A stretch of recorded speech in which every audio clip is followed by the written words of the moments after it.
Bonjour et bienvenue à tous et à toutes sur ma chaîne. 7e épisode. Aïe! Ça fait mal! S'exclama Johan sur un ton de reproche, en jetant un regard sévère sur Lucia, qui était en train de lui masser la jambe, avec de l'eau tiède dans la salle de bain.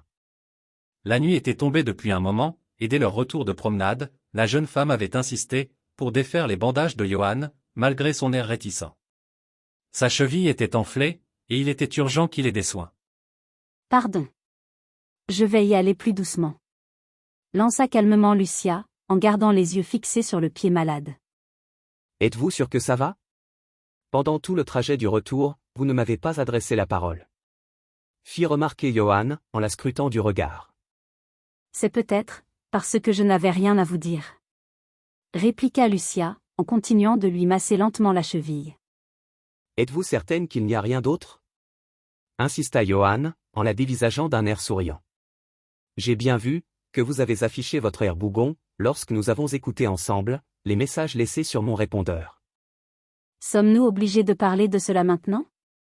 Il faut que je passe de la pommade, sur votre jambe tout de suite. Non, Lucia. Cela peut attendre. Déclara Johan fermement, en ramenant sa jambe tout contre lui. Je le vois bien que vous êtes contrarié. Je l'ai senti, à la minute où vous et moi, nous avons écouté le message vocal de Shan chez moi. Est-ce que je me trompe? Qu'est-ce que cela peut faire, que je sois contrarié ou pas? Vous et moi, nous avons eu une vie avant de nous rencontrer. Nous devons l'accepter. Fit remarquer Lucia, en se levant brusquement du rebord de la baignoire, où elle était assise. Vous avez certainement une femme et une fillette, qui vous recherchent depuis votre disparition, et cela n'a rien de drôle. Vous sautez un peu vite aux conclusions. Vous ne trouvez pas? Répliqua Johan redevenu sérieux, en se levant à son tour. Si j'avais déjà une épouse quelque part, alors, il y aurait des chances, pour que j'aie une alliance à mon doigt, non? Oh, si ce n'est que ça, croyez-moi, il y a 1 million de raisons, qui pourraient l'expliquer. Rétorqua vivement Lucia. Et puisque jusqu'ici votre mémoire peine à revenir, il n'y a malheureusement que vous, qui pouvez répondre à cette question. Lucia. Je vous en prie. Ne soyez pas en colère. Pria Johan d'un ton conciliant, en avançant la main pour lui caresser le visage. Ce que vous avez entendu, ne sont que des marques d'affection, et rien d'autre. Je pense qu'il y a une explication logique à cela. C'est ce que je me dis aussi Johan. Répliqua Lucia d'un ton sec en reculant. En attendant que tout ceci soit clair pour vous et moi, je vous prierai de garder vos distances avec moi à l'avenir. Maintenant, excusez-moi. Ajouta-t-elle, en jetant la serviette mouillée, qu'elle tenait toujours dans ses mains dans l'évier de douche, avant de tourner les talons et de quitter la pièce. Les jours suivants s'écoulèrent assez rapidement. Entre son travail à l'hôpital, et son dossier d'immigration à finaliser, elle ne disposa pas de beaucoup de temps, pour penser à Johan. Depuis leur dernière dispute, elle évitait de rester seule avec lui dans la même pièce, et s'enfermait la plupart du temps, dans sa chambre. Leurs échanges étaient brefs, et dénués de cette belle complicité, qui s'était naturellement installée entre eux. Même si au fond d'elle, Lucia en souffrait, elle finit par se convaincre, que c'était la bonne chose à faire. La semaine s'écoula aussi vite qu'elle avait commencé, et aucun événement majeur ne vint troubler sa routine habituelle, excepté Miguel. Il la contacta samedi matin, afin de l'informer que la VUS de Johan était réparée et prête à être retirée. Elle l'en remercia, et promit de passer à son garage en après-midi, pour la récupérer. Après avoir raccroché son téléphone, elle sortit de sa chambre, et partit à la recherche de Johan. Elle fit le tour des pièces de la maison, sans le trouver, puis se décida enfin, à aller toquer à la porte de la chambre d'amis. Après avoir répété son geste une deuxième fois, elle l'entendit finalement dire de l'intérieur. Entrez. En pénétrant dans la pièce, Lucia le vit assis dans le lit, au milieu d'une pile de documents qu'il lisait, et dont il faisait le tri. Il s'agissait d'objets personnels, que Johan avait souhaité rapporter de son appartement, le dimanche d'avant. Il était si absorbé par ce qu'il faisait, que la jeune femme s'en voulut presque, de le déranger. Bonjour Johan. Vous semblez occupé. Bonjour Lucia. Oh, ceci? S'exclama-t-il en montrant du doigt, la paperasse qui l'entourait. Je parcours tous les dossiers. Carnet de notes, photos, et autres papiers, susceptibles de m'éclairer sur la personne que je suis. Quelques informations m'aident à me replonger dans mes souvenirs, mais oublions cela. Que puis-je faire pour vous? Je viens de recevoir un appel de Miguel. Votre VUS est prête, et nous devons aller la retirer aujourd'hui. Oh. Mais c'est une bonne nouvelle. C'est aimable à vous, de me prévenir. Dans combien de temps, devons-nous nous rendre à son garage? Est-ce qu'un délai d'1 heure serait bon pour vous? Oui, parfaitement. Votre jambe semble aller beaucoup mieux. J'espère qu'elle vous permettra de conduire sans difficulté. Ça ira très bien. J'ai arrêté de mettre les bandages, car l'enflure a pratiquement disparu. Je ne ressens plus de douleur. J'en suis heureuse pour vous. On se retrouve en bas dans 1 heure? Ça marche. À tout à l'heure, Lucia. À tout à l'heure, Johan. Ce fut un bonheur pour Johan d'avoir sa magnifique VUS de luxe en soirée. Il semblait totalement remis de ses blessures, et sa mémoire à l'évidence s'éclaircissait peu à peu. Grâce aux informations personnelles qu'il avait enregistrées sur son ordinateur et sur son bloc-notes, il pouvait désormais se servir de son téléphone, ainsi que de ses cartes bancaires. Il cheminait lentement vers la redécouverte de son moi profond. Lucia décida donc d'oublier le sentiment d'amertume qu'elle avait ressenti lors de leur dernière dispute et de l'accompagner patiemment dans sa quête. La bonne entente régna et perdura la semaine d'après. La jeune femme arrêta même littéralement de broyer du noir, jusqu'à ce que le vendredi suivant, alors qu'elle achevait de donner les soins au petit Donovan, sa collègue Cynthia lui fournisse une information qui eut sur elle un effet dévastateur. Que dis-tu? Demanda nerveusement Lucia, en lâchant le plateau de médicaments qu'elle tenait dans les mains. Mais enfin Lucia, que t'arrive-t-il? Jeta Cynthia scandalisée, en voyant le visage pâle de sa collègue. Regarde ce que tu as fait. Ajouta-t-elle, en se baissant pour ramasser la médication éparpillée sur le sol. Cynthia avait beau être irritée, cela lui importait peu. Seul résonnait dans la tête de Lucia le nom de ce monsieur Khalil, qu'elle venait de prononcer. Ce monsieur Khalil dont tu parles, es-tu sûr qu'il sera bien présent à la ronde, qui aura lieu dans 1/4 d'heure? Certaine. Il ne sera pas seul d'ailleurs. 2 autres généreux donateurs feront partie du staff qui effectuera la visite. Je crois que je ne me sens pas très bien, Cynthia. Peux-tu m'excuser auprès de Madame Peggy? Je ne pourrai pas faire la ronde aujourd'hui. Lucia, soupira Cynthia excédée. Je pense que tu ne comprends pas. Madame Peggy sera là d'une minute à l'autre, afin de s'assurer que toute l'équipe est bien en place, et que les chambres de nos petits patients sont parfaites. Ce n'est vraiment ni le jour, ni l'heure pour te permettre de faire une attaque. Il n'est absolument pas possible, là maintenant, de te trouver une remplaçante. Le délai est trop court. Pourquoi n'ai-je pas été avisée de tous ces changements auparavant? Se plaignit Lucia, d'un air embêté. Et en quoi cela aurait changé quoi que ce soit? Rétorqua Cynthia, en se relevant avec le plateau de médicaments, pour fixer Lucia d'un air surpris. Tu peux me dire? J'avoue que j'ai du mal à comprendre ton attitude.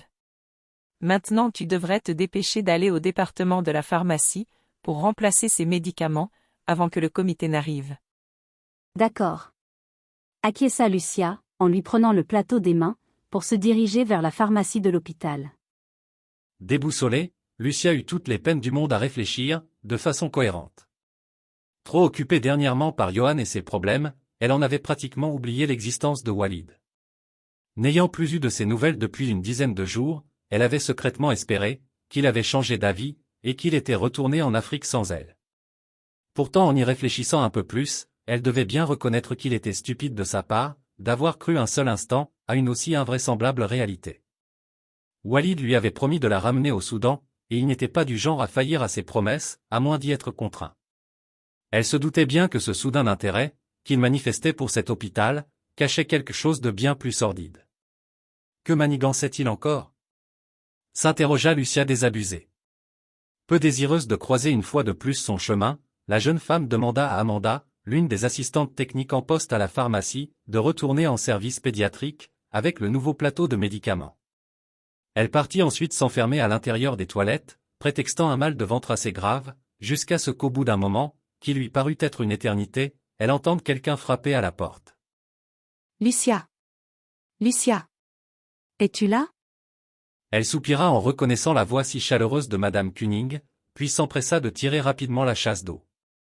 Oui, Madame Kuning. Un instant, je vous prie. Mais alors? Ça fait un long moment que vous vous êtes enfermée ici. Fit remarquer Madame Kuning, aussitôt que Lucia eut mis le nez dehors. Pardonnez-moi, Madame Kuning. Je dois sûrement faire une indigestion. S'excusa platement Lucia. Ma pauvre enfant. Vous transpirez abondamment. J'espère que vous n'êtes pas fiévreuse. Demanda Madame Kuning inquiète. Pas le moins du monde. Je me sens certes ballonnée et nauséeuse, mais ça devrait aller d'ici peu. Allez-y donc dans la salle de repos. J'informerai Madame Peggy que vous avez eu un malaise, et elle viendra vous voir tout à l'heure. Oh, Madame Kuning. Est-ce bien nécessaire? Répliqua Lucia, d'un air hésitant. J'insiste, Lucia. Jeta son interlocutrice, d'un ton catégorique. Vous savez bien que vous travaillez auprès des enfants ayant des maladies chroniques, et que la propagation de germes ou de microbes peut leur être néfaste. Évidemment, Madame Kuning. Je ne l'oublie point. Parfait. Dans ce cas, arrêtez de discuter, et faites ce que je vous dis. D'accord, Madame Kuning. Je me rends à la salle de repos instamment. Soulagée de voir la responsable du département de la pharmacie répondre secrètement à ses prières, Lucia tourna les talons, et se dirigea vers la salle de repos. C'était une pièce d'environ 30 mètres carrés, dans laquelle quelques lits superposés et bien dressés avaient été aménagés. Une table moyenne, entourée de 3 chaises positionnées sur les côtés, accentuait l'allure simpliste du décor. Une petite fenêtre, dont les volets étaient rabattus, laissait passer la lumière du jour, et rendait la vue extérieure de l'hôpital plus imposante et majestueuse. D'un air détaché, Lucia jeta un coup d'œil sur la petite horloge, qui pendait au mur, et se rendit compte avec étonnement qu'il était déjà midi. Elle s'assit confortablement sur l'un des lits, et reprit progressivement son souffle. C'est alors qu'elle entendit la voix de Madame Peggy derrière la porte. Oui, Madame Peggy. Je suis bien là. Vous pouvez entrer. Oh, Lucia. Te voilà enfin. Regarde qui j'ai amené avec moi. Ajouta-t-elle, en se serrant sur le côté, pour laisser passer la personne qui la suivait de près. Monsieur Walid Omer Khalil, l'ambassadeur du Soudan, qui nous a honorés aujourd'hui de sa présence. Présenta fièrement Madame Peggy, en affichant un grand sourire. Le visage de Lucia se décomposa, lorsque son regard croisa celui de Walid. Il esquissa un léger sourire, qui contrastait avec la lueur diabolique, traversant ses yeux si froids. Bonjour madame. C'est un plaisir de faire votre connaissance. Lança-t-il de sa voix grave, en lui tendant la main. Que faisait-il là? Et pourquoi était-il aux côtés de Madame Peggy à l'instant? S'interrogea Lucia, en ignorant volontairement sa main tendue.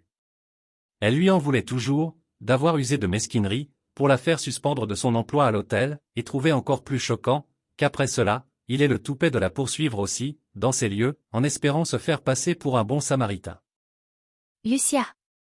Qu'est-ce que c'est que ces manières? Lança Madame Peggy, d'un ton réprobateur. N'as-tu pas entendu ce que je t'ai dit tantôt? Monsieur Khalil est l'un de nos généreux bienfaiteurs, et par conséquent notre invité. Le comprends-tu? Laissez faire madame Colrol. Ce n'est pas bien grave. Intervint Walid, d'un ton apaisant.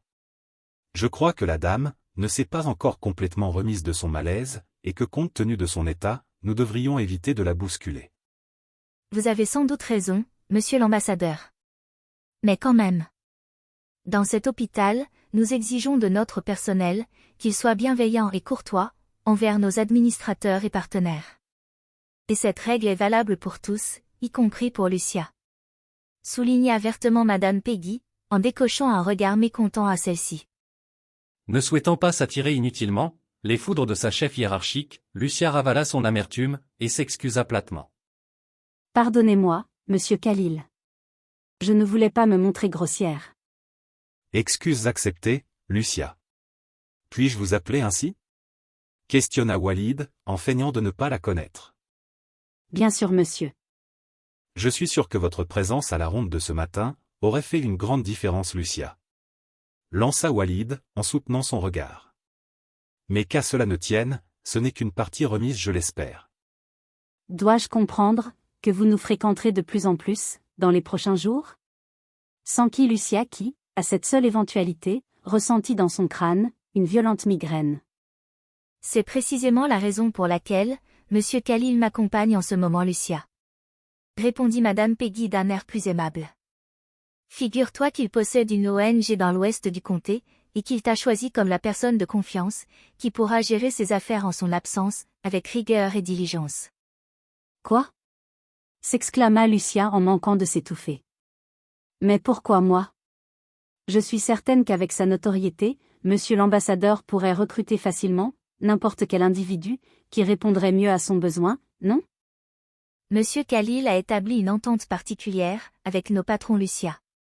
Son ONG se battra pour venir en aide à toutes les femmes enceintes et enfants en difficulté de cet hôpital. Son établissement devra recueillir jusqu'à 10 000 patients, démunis et abandonnés par année, puis faciliter leur réinsertion progressive au sein de la société avec le temps. Ce partenariat sera bénéfique pour l'hôpital, car cela rendra authentique notre mission de soutien aux familles défavorisées non assurées, et qui très souvent ne parviennent pas à payer leurs factures d'hôpital. Expliqua patiemment Madame Peggy, en souriant. Je comprends bien que la venue de monsieur Khalil et de ses pairs soit considérée comme une belle opportunité pour l'hôpital Madame Peggy. Mais ce que je comprends moins, c'est l'intérêt que monsieur Khalil tirera de cet accord. Souligna Lucia d'un air intrigué, qui obligea sa chef à s'exclamer offusquée. Lucia. Allons donc. Cela ne te regarde, en aucune façon. Je vous en prie, Madame Colrol. Gardez votre calme. Exhorta Walid avec désinvolture. C'est tout à fait normal que Lucia veuille en savoir un peu plus sur mes motivations. Eh bien, ma chère Lucia, vous avez raison de vous dire que mon acte de générosité n'est pas complètement désintéressé, car avant de faire les affaires, je fais d'abord de la politique. Et il se trouve que vos patrons ont des contacts très influents qui appuieront ma prochaine candidature à un poste beaucoup plus élevé. J'espère que cette vérité ne vous choque pas, conclut-il, avec un sourire dénué de chaleur. Est-ce que tu es fière de toi, Lucia? Lança à son tour Madame Peggy, légèrement contrariée. Excusez-la encore. Je me demande bien ce qui lui arrive aujourd'hui. Elle n'est pas comme ça d'habitude. Ajouta-t-elle, en se retournant pour s'adresser à Walid. Je suis flattée que vous ayez pensé à moi pour ce travail, mais je ne crois pas être la candidate qu'il vous faut. Railla Lucia, en soutenant le regard perçant que lui jetait Walid. Et pourquoi? Demanda Madame Peggy, en reportant son regard étonné sur Lucia. Tu m'as pourtant confié cette semaine que tu avais perdu ton deuxième boulot, et que tu souhaitais faire plus d'heures ici à l'hôpital, pour pouvoir supporter les charges de ta maison, non? Cette proposition que te fait Monsieur Khalil est une manne tombée du ciel, Lucia. Tu seras nettement mieux payée, et tu auras aussi une tonne d'avantages liés à ce travail, ce qui ne gâche rien. Je n'ai jamais travaillé dans une ONG, et j'ai bien peur de ne pas avoir les compétences, ni l'expérience requis. Objecta encore Lucia, qui tentait vainement de trouver une excuse assez plausible aux yeux de sa chef. Lucia. Mais que se passe-t-il donc? Toutes tes autres collègues de service auraient payé cher pour être choisies. Pourtant, celle pour qui Monsieur Khalil a eu un coup de cœur, c'est toi. C'est ton profil qui a retenu son attention, et au lieu de l'en remercier, tu joues les effrontés? En écoutant le sermon de Madame Peggy, Lucia sentit la moutarde lui monter au nez, et retint de justesse la remarque cinglante qu'elle s'apprêtait à faire. Je suis disposé à vous laisser un temps de réflexion de 48 heures. Déclara Walid d'un ton bref et courtois. Passé ce délai, mon offre ne sera plus valable. Est-ce à dire que vous me laissez le choix, monsieur l'ambassadeur? Ironisa Lucia, en lui jetant un regard de défi. Le téléphone de ce dernier retentit à cet instant, et il le sortit de la poche intérieure de son veston. Excusez-moi mesdames, mais je dois prendre cet appel. Il tourna ensuite les talons, et quitta la pièce, laissant Lucia à la merci du courroux, à peine dissimulé de sa bosse. Non, Lucia. Nous ne te laissons pas le choix. Lança Madame Peggy, d'un ton glacial. Si tu refuses l'offre de Monsieur Khalil, sache que nos patrons la prendront, et le considéreront comme un affront. tu te feras licencier pour une raison, ou pour une autre, et te retrouveras définitivement au chômage. C'est ça que tu veux? Devant cet ultimatum, qui pour Lucia venait sonner le glas de sa liberté, la jeune femme eut envie de hurler à en perdre la voix. Elle n'arrivait pas à croire que le même cauchemar qu'elle avait vécu par le passé était sur le point de recommencer. Accepter de travailler pour Walid reviendrait à se jeter droit dans la gueule du loup, et elle le savait pertinemment. Elle le connaissait si bien. Tout comme elle savait combien il aurait été facile pour lui de perdre sa sérénité, si elle le poussait un peu trop dans ses retranchements. Elle aurait voulu que le monde soit moins aveugle, mais assez lucide pour gratter le vernis, et découvrir enfin le personnage réel, qui avait fait de sa vie un enfer. De rage et de dépit, elle secoua lentement la tête, et murmura d'une voix enrouée. Non, Madame Peggy. Bien sûr que non. Alors, reprends tes esprits maintenant, et sois agréable envers cet homme. C'est compris? Oui, Madame Peggy. Walid réapparut à cet instant, et déclara d'une voix neutre. Je ne peux malheureusement pas poursuivre cet entretien, car d'autres obligations m'appellent.